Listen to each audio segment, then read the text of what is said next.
오늘 함께 우리에게 주시는 말씀은 데살로니가전서 4장 13절부터 18절까지 말씀입니다. 데살로니가전서 4장 13절부터 18절까지 말씀.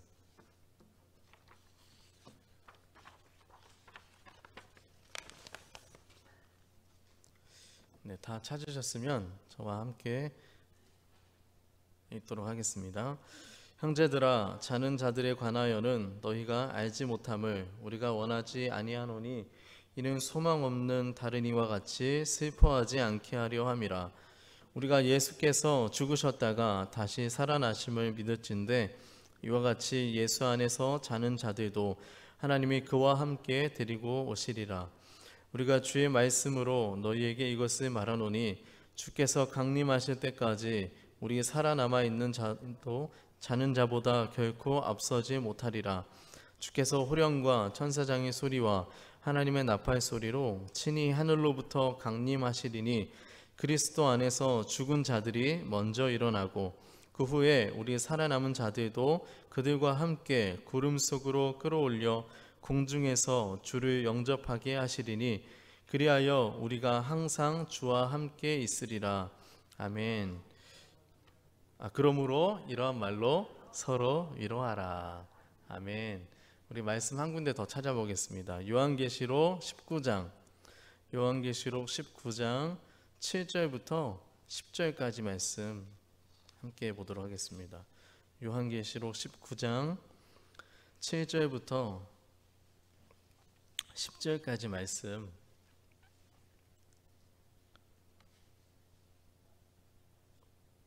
함께 읽겠습니다. 우리가 즐거워하고 크게 기뻐하며 그에게 영광을 돌리세.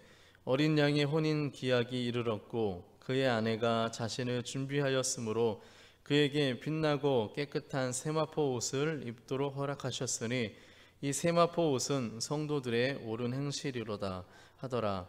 천사가 내게 말하기를 기록하라. 어린 양의 혼인 잔치에 청함을 받은 자들은 복이 있도다 하고 또 내게 말하되 이것은 하나님의 참되신 말씀이라 하기로 내가 그 발 아래 앞에 엎드려 경배하려 하니 그가 나에게 말하기를 나는 너와 및 예수의 증언을 받은 내 형제들과 같이 된 종이니 삼가 그리하지 말고 오직 하나님께 경배하라. 예수의 증언은 예언의 영이라 하더라. 아멘. 아멘. 작년 12월 1일 수요 오전 예배 때 제가 설교를 하면서 서두에 이런 말씀을 드렸었습니다. 바라기는 내년 팔달산에 벚꽃이 아름답게 필 때쯤 제 인생에도 아름다운 꽃이 피게 되기를 기도합니다 라고 했었습니다. 새해가 되었고 봄이 되어 팔달산에 벚꽃이 아름답게 피었고 오늘로 정확히 열흘 후 제 인생의 꽃도 아름답게 피게 됩니다. 우리 주님 살아계십니다. 네, 우리 기도에 응답하십니다. 할렐루야. 아멘. 제가 이제 수원교회 온 지 6년 차인데 부임해서 처음 오설교를 마치고 담임 목사님께서 광고 시간에 제 결혼 구인 광고를 해주셨던 게 아직도 기억이 납니다. 그때 이 교동성전을 새로 짓기 전에 교동성전이었는데 그때부터 그때 이세종 전도사였죠. 이세종 전도사의 혼사에 관심을 가져주시고 또 격려해 주시고 국수 언제 먹냐고 재촉해 주시고 소개팅도 시켜주시고 여러 모양으로 사랑해 주셨는데 우리 성도님들께 드디어 좋은 소식을 전해드릴 수 있어서 참 기쁘고 감사합니다. 돌아오는 부활주일 2부와 3부 예배 시간에 성도님들께 인사하러 오게 됩니다. 네, 저는 앞에 많이 서봐서 괜찮은데 이분은 얼마나 떨리겠어요. 부활의 기쁨으로 맞아주시기를 부탁드립니다. 네, 오늘 설교 제목이 하늘의 혼인잔치인데 땅의 혼인잔치는 다음 주 토요일입니다. 하늘의 혼인잔치가 언젠지는 우리 하나님 아버지만 아시는데 땅의 혼인잔치는 다음 주 토요일 낮 12시입니다. 네, 땅의 혼인잔치가 실제로 열리든 우리 하늘의 혼인잔치도 실제로 열리게 될 줄로 믿습니다. 하늘의 혼인잔치의 신랑은 우리 주님이시고 신부는 저와 여러분, 바로 우리 성도입니다.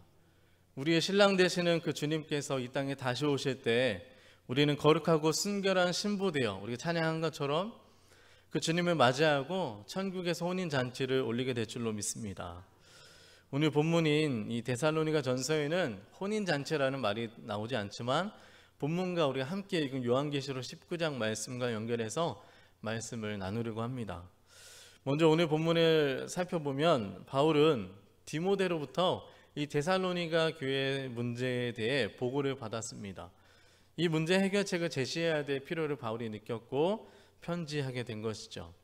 디모데가 알려준 이 데살로니 교회의 문제는 크게 두 가지였는데 두 가지 모두 종말론에 대한 이해가 잘못되었기 때문에 생기는 문제였습니다.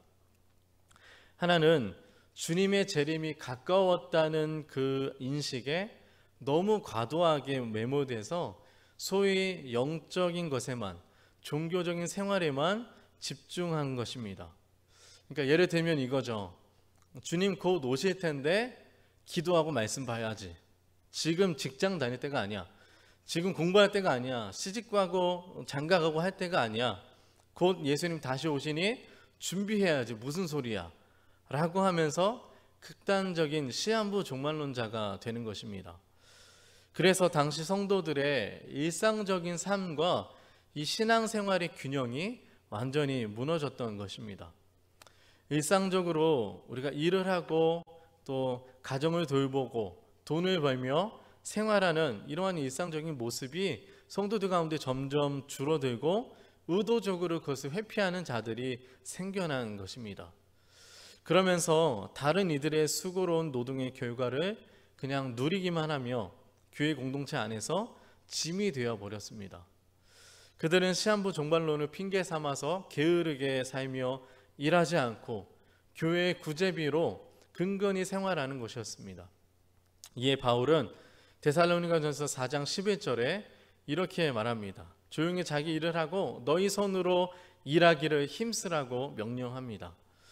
그리고 바울 자신도 교회 지체들에게 짐이 되지 않도록 하기 위해서 손수 일하며 생활비를 보태면서 하면서 복음을 전했다는 사실을 성도들에게 전하며 게으른 자들을 권계하라고 권면합니다. 성도의 삶은 균형 있는 삶이 되어야 합니다. 영적인 생활과 우리의 신앙생활이 중요한 만큼 우리의 일상적인 생활, 우리의 육적인 생활도 중요함을 우리는 간과해서는 안 됩니다. 왜냐하면 성도의 사역 현장은 바로 여러분의 일상의 삶 속에 있기 때문입니다. 일상의 삶을 성실하게 일구어 나가며 그 가운데 하나님의 자녀로서 살아가는 것이 바로 성도의 사명인 것입니다. 이 사명이 끝난 자들을 하나님이 부르시는 것이죠.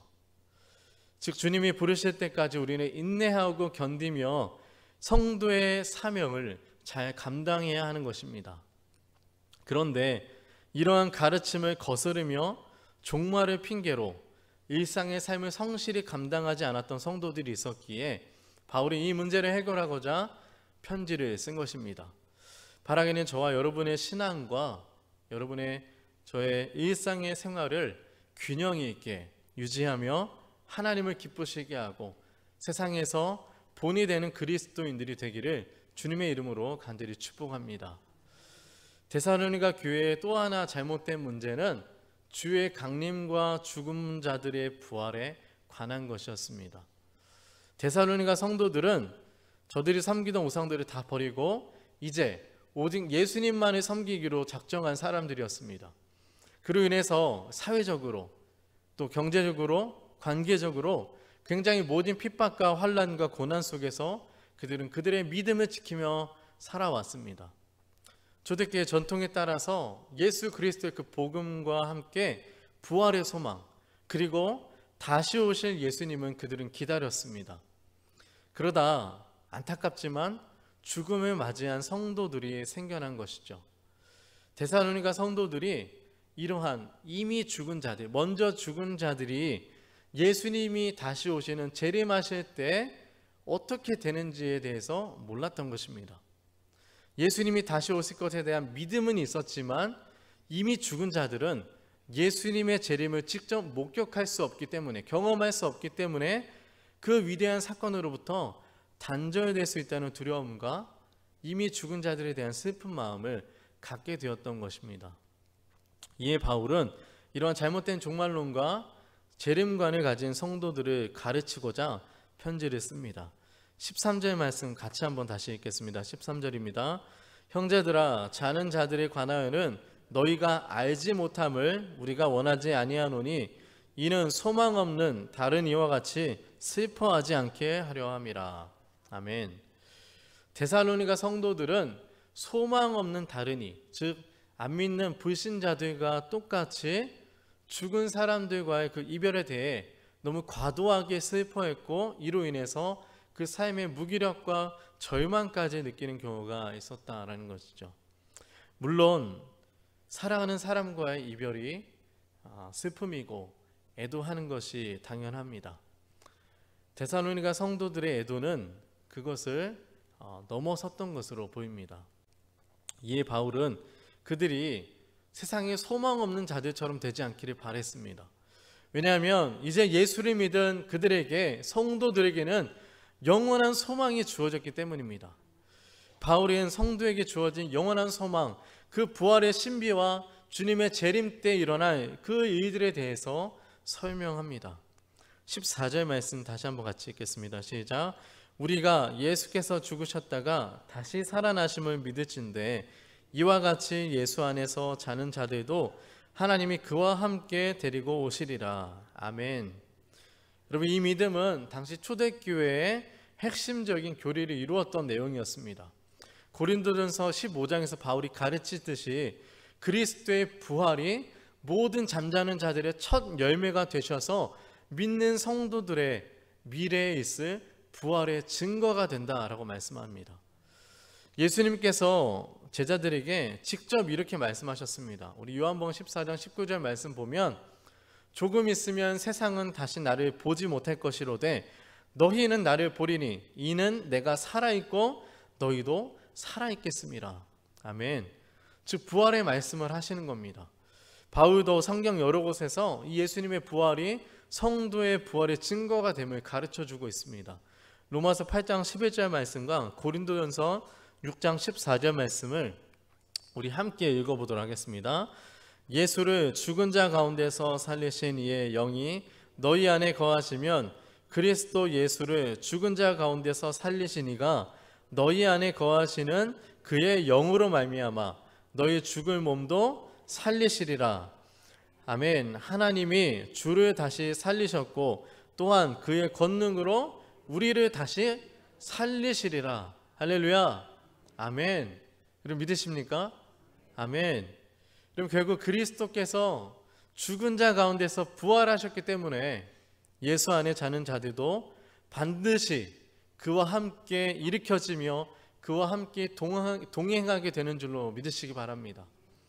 여러분 이 믿음이 저와 여러분 그리고 우리의 자녀손들에게 반드시 있기를 예수님의 이름으로 간절히 축복합니다. 여러분 이 믿음은요 사람의 생각과 말이 아니라 성경의 고백처럼 바울의 고백처럼 15절에 주의 말씀으로 말미암은 것입니다. 바울은 이와 같이 죽은 성도들이요 하나님의 보호하심과 영생의 복에 대한 그리고 부활의 약속 안에 있음을 확신시켜 줍니다.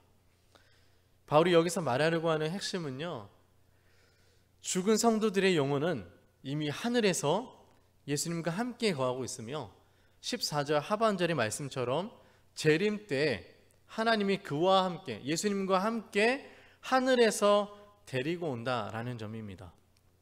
그리고 예수님의 재림의 과정을 자세하게 설명하고 있는데 우리 15절 16절 말씀 같이 보면 우리가 주의 말씀으로 너희에게 이것을 말하노니 주께서 강림하실 때까지 우리 살아남아 있는 자도 자는 자보다 결코 앞서지 못하리라. 주께서 호령과 천사장의 소리와 하나님의 나팔 소리로 친히 하늘로부터 강림하시리니 그리스도 안에서 죽은 자들이 먼저 일어나고. 아멘. 여러분, 이미 죽은 성도의 영혼은 하늘에서 주님과 함께 있다가 이 땅에 주님이 다시 오실 때 그때 함께 내려오며 이 땅에 남겨져 있던 육신, 흙으로 돌아갔던 그 육신은 일어나게 된다라고 말씀하고 있습니다. 그들의 영혼은 내려오고 그들의 육신은 일어나는 것입니다.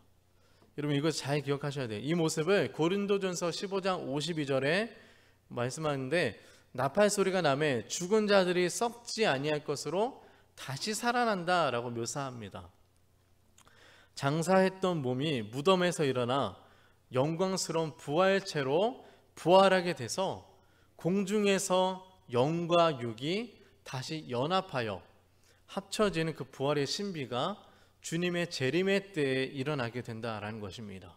이해되십니까? 물론 사람이 죽으면 그 육신을 땅속에 매장하든지 아니면 요즘처럼 화장해서 한 줌에 재가 되죠. 창세기 말씀처럼 우리 티끌에서 왔으니 티끌로, 먼지로 돌아가게 됩니다.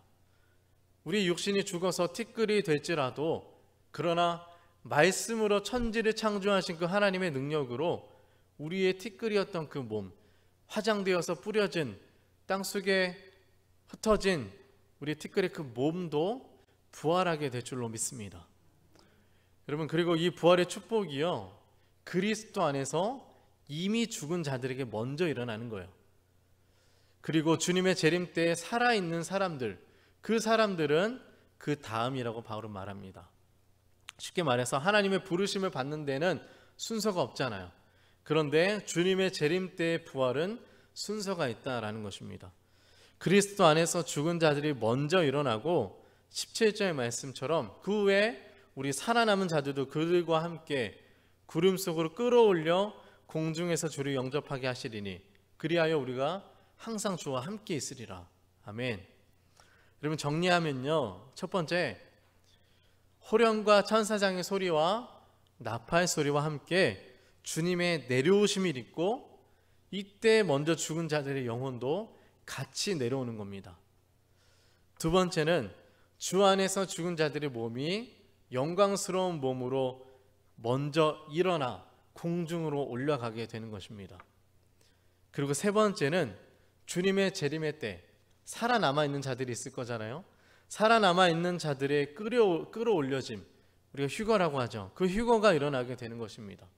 이때 살아남아 있는 자들의 몸도 지금 이 땅에서 썩어진 우리의 육신의 몸이 아니라 나팔의 순식간의 호련이 영광스러운 그 부활체로 변화되어 올라가게 된다라고 성경은 말씀합니다. 그리고 마지막 네 번째는 공중에서 주님을 영접하며 영원토록 항상 주님과 함께하는 영생의 축복이 주어진다라고 성경 우리에게 가르쳐주고 있습니다. 여러분, 이 내용들을 잘 기억하셨으면 좋겠어요. 이처럼 주님은 죽은 자의 영혼과 몸을 재림의 때에 그냥 내버려 두지 않으십니다. 오히려 살아있는 자들을 만나러 오시는 그 주님과 동행할 수 있는 특권, 먼저 부활하는 특권을 가질 것입니다. 그러므로 이 데살로니가 성도들은 먼저 죽은 형제들에 대해서 걱정하고 염려할 필요가 없다라는 것을 바울이 가르쳐주고 있는 것입니다. 18절 말씀에 그러므로 이러한 말로 서로 위로하라고 권면하죠. 사랑하는 이의 죽음에 대해서 슬퍼하지만 소망이 없는 자들과 같이 되지 말고 우리 이 진리의 말씀과 부활의 소망 가운데 격려하며 서로 위로하라고 말씀하고 계십니다. 여러분, 소망이 없는 자들, 믿지 않는 자들은요, 사랑하는 이의 죽음과 이별에 대해서 재회를 기약하지 못하기 때문에, 믿지 못하기 때문에 그저 이게 끝이구나 슬퍼하고 애곡할 뿐입니다. 하지만 예수를 믿는 성도들, 저 여러분은 사랑하는 이의 죽음 앞에 슬퍼하면서도 동시에 부활의 소망을 가지며 영광스러운 그 재회를 반드시 기대하게 될 수 있게 된다라는 것이죠. 오늘 오전에 우리 이풍기 명예 집사님 천궁 환송 예배를 드리고 왔는데, 주 안에서 먼저 하나님의 부르심을 받은 우리 믿음의 선조들이 우리 교회 안에서도 많이 계십니다. 그분들은 이 땅에서의 모든 수고와 짐을 이제 내려놓고 지금 하나님의 품에 안겨서 주님과 함께 계시기에 주님을 만나셨으니 얼마나 행복하시겠어요. 또 우리도 언젠가 그러한 일이 있게 될 것이고 우리가 이별한 그 형제 자매와 다시 만날 수 있으니 죽는 것이, 주 안에서 죽는 것이 얼마나 복되고 감사한 일인지 우리는 기억해야 하겠습니다. 이풍기 집사님의 아내 되시는 김배부 권사님께 담임 목사님이 괜찮으신지 여쭤봤더니 권사님 마음이 평안하다라고 그러시는 거죠.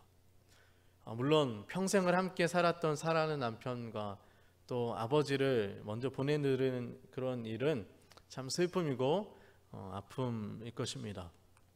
그러나 그 가운데 우리가 함께 평안할 수 있는 것, 찬양할 수 있는 것은 우리가 예수 그리스도를 믿는 그 믿음 안에 있기에, 우리가 부활의 소망 가운데 있기에 가능한 줄로 믿습니다.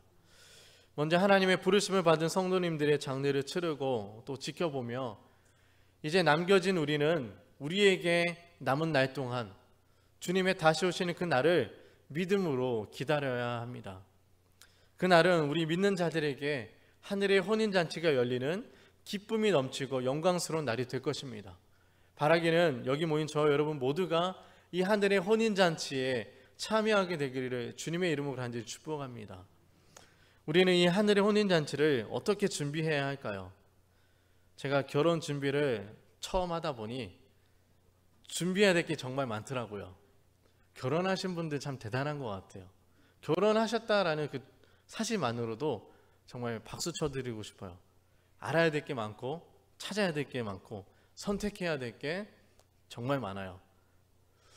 그런데 하늘의 혼인잔치는 3가지만 준비하면 되겠습니다. 첫 번째는 같이 한번 읽어보겠습니다. 빛나고 깨끗한 세마포 옷을 입어야 합니다. 빛나고 깨끗한 세마포 옷을 입어야 합니다. 땅의 혼인잔치에서 신부가 빛나고 깨끗한 하얀 드레스를 준비하여 입듯이 하늘의 혼인잔치에는 신부인 우리 성도가 빛나고 깨끗한 세마포 옷을 입어야 합니다. 우리가 아까 읽었던 요한계시록 19장 7절과 8절 말씀에 이렇게 말씀하고 있죠. 우리가 즐거워하고 크게 기뻐하며 그에게 영광을 돌리세.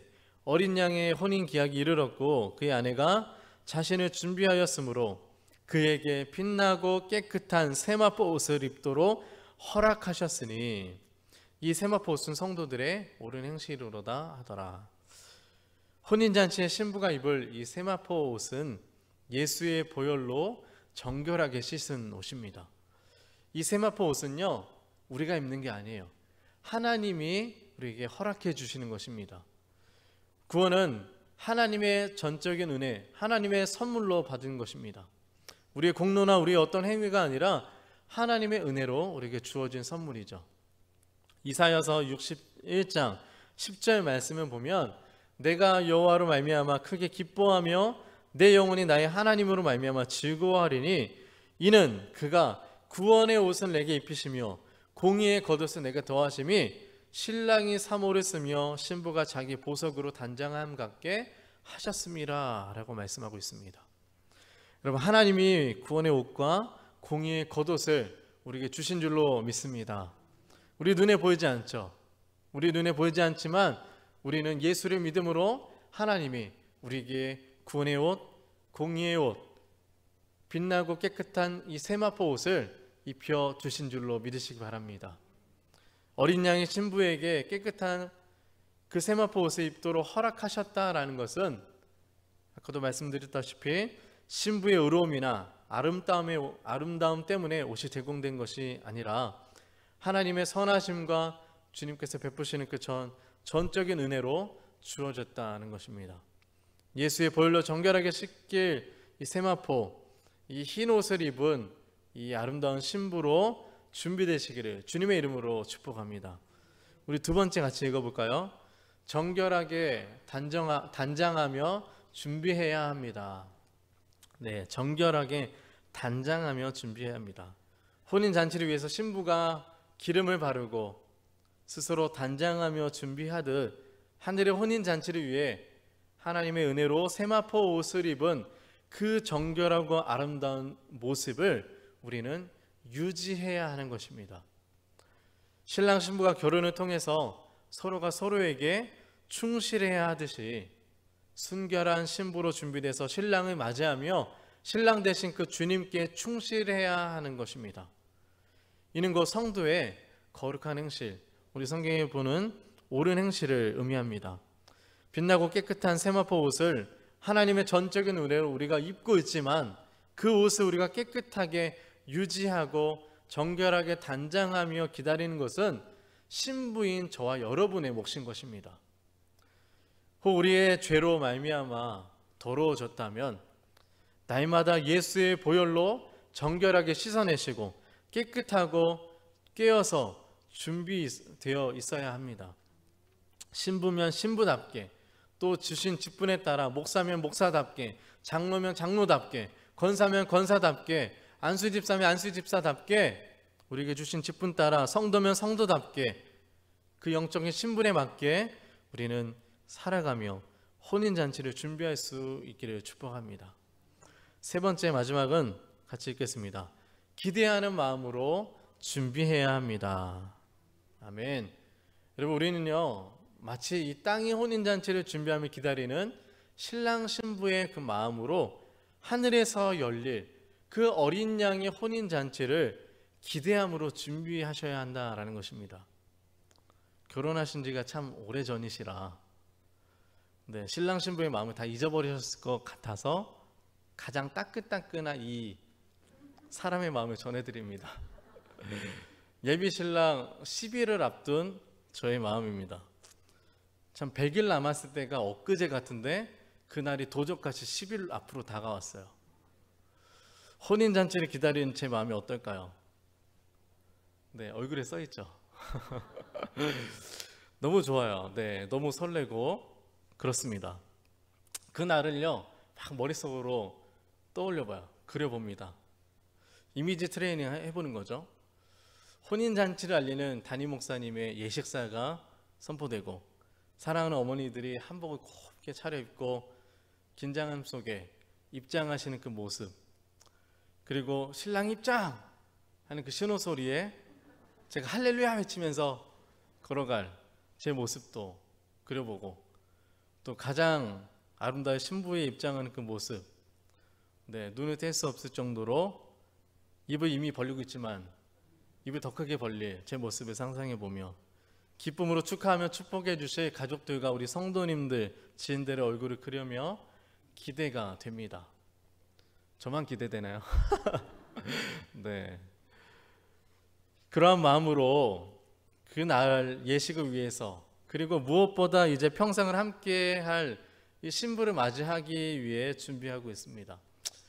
제가 신부를 맞이하기 위해 그 설레는 마음, 기대하는 마음으로 이 혼인잔치를 준비하듯이 그러한 마음으로 우리 신랑 되신 그 주님을 맞이하기 위해서 하늘의 혼인잔치를 기대와 믿음으로 준비할 수 있는 여러분 될 수 있기를 축복합니다.